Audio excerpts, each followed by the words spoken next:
야구야구 김영준입니다. 댈러스 근교에서 태어난 신더가드는 댈러스 카우보이스와 댈러스 매버릭스, 텍사스 레인저스를 응원하며 자랍니다. 하지만 신더가드가 가장 좋아한 투수는 로이 할러데이였습니다.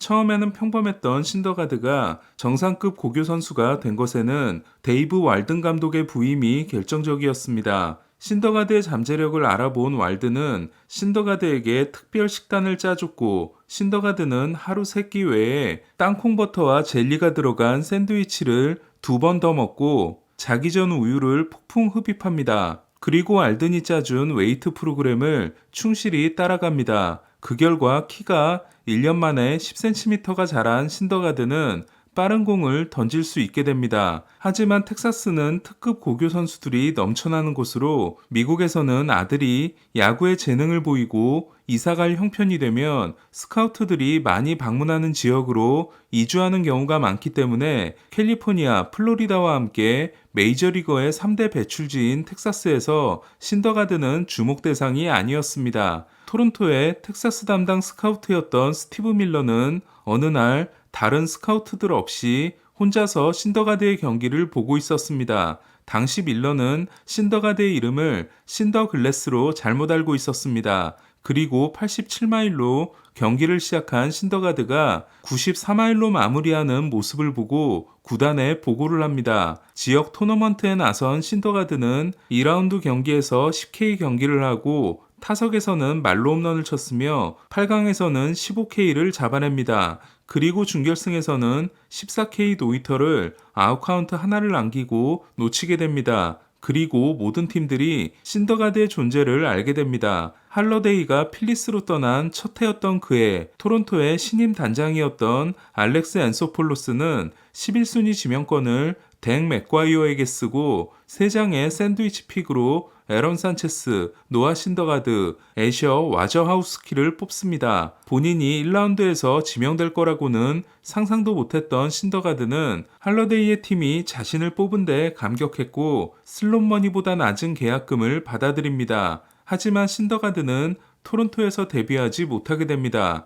2012년 겨울 파도를 일으켜달라는 구단주의 주문을 받은 앤서폴로스가 호세 레이에스, 마크 벌리, 조시 존슨을 마이애미에서 데려온 데 이어 사이영 수상자인 R.A. 디키를 매치에서 데려왔고 신더가드를 매치로 보냈기 때문이었습니다. 당시 토론토는 마이애미와 거래보다 매치와 거래에서 손실이 막대했는데 매치로 보낸 트래비스 다노와 신더가드는 파이프라인 랭킹에서 다노가 2013년 6위, 신더가드가 2014년 11위에 오르게 됩니다. 할러데이의 팀인 토론토에 입단했다가 매치로 오게 된 신더가드는 할러데이의 고향팀으로 갈 뻔합니다. 2014년 마감 시한 때 콜로라도가 트로이 툴로이츠키를 내놓자 영입전에 뛰어든 매치는 콜로라도에 주겠다는 유망주 명단에 신더가드를 집어넣습니다. 하지만 협상이 진행되는 사이 툴로이츠키가 부상을 당함으로써 거래는 이루어지지 않았고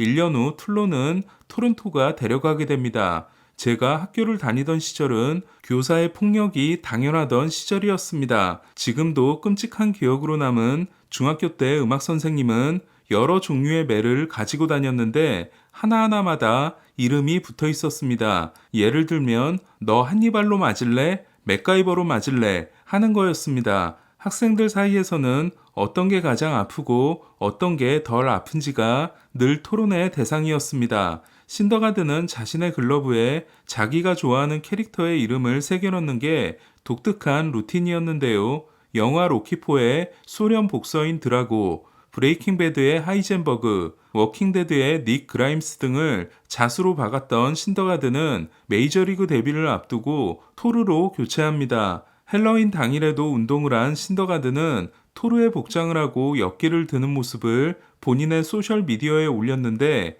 이게 큰 화제가 되면서 토르라는 별명이 생긴 거였습니다. 토르가 아무나 들 수 없는 묠리르를 던지는 것처럼 신더가드의 구위도 충격적이었습니다. 2015년 포스트 시즌은 매치의 트리오, 하비, 디그롬, 신더가드가 찐 주인공이었는데 평균 98.7마일을 던진 신더가드, 평균 96.5마일을 던진 디그롬, 평균 95.8마일을 던진 하비는 구속의 위력을 만천하에 알렸고 메이저리그 팀들이 유망주의 구속에 몰두하는 결정적인 계기가 됩니다. 특히 차원이 다른 구속을 선보인 신더가드는 캔자시티와 재격돌한 2016년 개막전에서 평균 99.1마일 싱커와 평균 92.7마일 슬라이더를 던져 모두를 경악하게 합니다. 특히 캔드리스 모랄레스에게 던진 슬라이더는 전광판에 95마일이 찍혔고 스태캐스트 구속으로는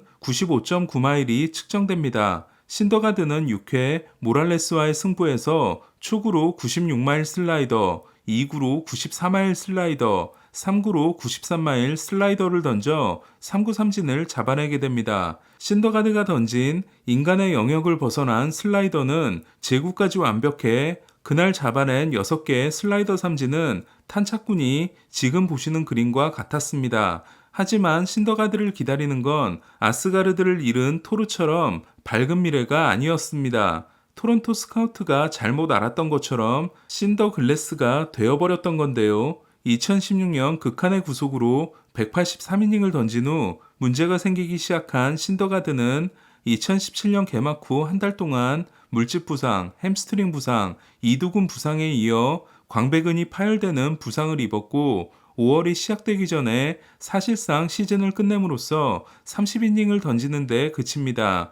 2018년 신더가드는 건강을 자신하고 시즌을 시작합니다. 하지만 2달 만에 손가락에 문제가 발생했고 규정 이닝 소화에 실패합니다. 2019년 신더가드는 데뷔 후 최다인 197과 3분의 2 이닝을 던지지만 제구가 흔들리며 4점대를 찍었고 2020년에 토미존 수술을 받아 사실상 2시즌을 완전히 결장하게 됩니다.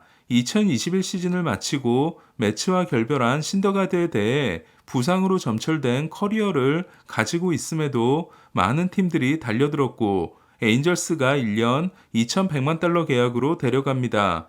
퇴물이 된 메타비와 1년 1,100만 달러에 계약했다가 합의가 7점대를 찍는 대참사가 있었음에도 다시 신더가드를 데려간 에인절스는 칭찬보다는 조롱을 받습니다. 결과적으로 신더가드는 에인절스와 필라델피아에서 134이닝을 던지고 10승 10패 3.94를 기록했으며 에인절스에게는 미키 모니악을 주고 월드시리즈 5차전에서는 롭 톰슨 감독이 계획과 달리 4회에도 올렸다가 제레미 페냐에게 홈런을 맞기 전까지 3이닝 1실점으로 호투합니다. 하지만 신더가드의 구속은 과거와 비교하면 뿅망치 수준으로 머리를 짧게 자른 토르가 아니라 머리를 짧게 자른 삼손이 됩니다. 죄송합니다. 삼손과 데릴라는 제가 어렸을 때 TV에 정말 많이 나왔던 영화였습니다. 결과적으로 FA 제수에 실패한 신더가드가 다저스와 1년 1,300만 달러 계약을 맺은 소식이 알려졌을 때 저를 포함한 많은 사람들이 다저스라면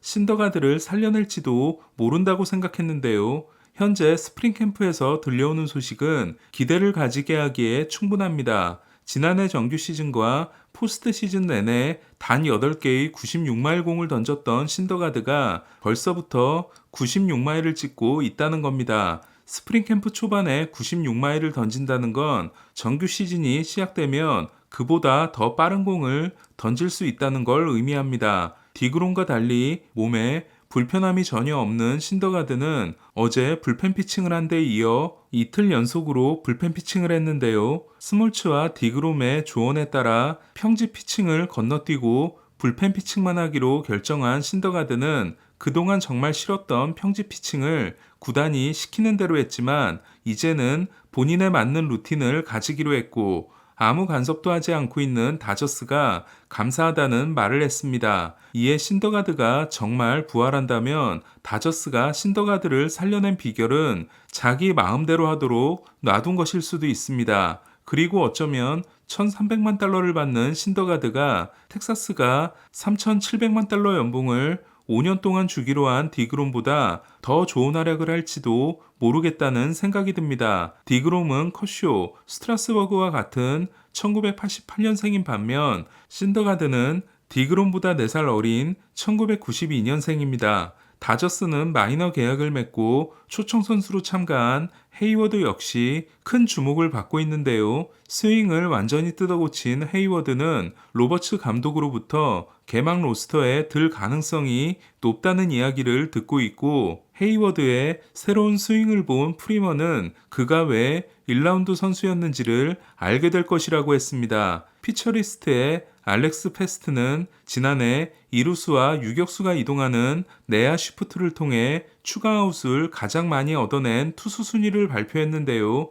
1위가 토니 곤솔린, 2위는 클레이튼 커쇼였습니다. 따라서 이루수의 범위가 제한된 데다 미겔 바르가스가 이루수를 맡고 개빈 럭스가 유격수를 맡는 다저스의 새로운 내야가 투수들을 제대로 도와줄 수 있을지 의문입니다. 저스틴 터너는 보스턴 유니폼을 입은 모습이 카메라 렌즈에 포착됐는데요. 웬만하면 새로운 유니폼이 바로 어울릴 텐데 보스턴 유니폼을 입은 모습이 어색하게 느껴지는 건 저만의 생각일지도 모르겠습니다. 한편 에인절스의 스프링 캠프에는 반가운 얼굴이 나타났는데요. 올해부터 10년 동안 에인절스의 홍보대사로 활약하게 될 엘버트 푸올스입니다. 얼마 전 NBA 올스타전에 모습을 드러냈던 푸올스는 에인절스의 캠프에서 인스트럭터를 맡아 어린 선수들을 지도한다고 합니다. 오늘 소식은 여기까지입니다. 야구야구 김영준이었습니다.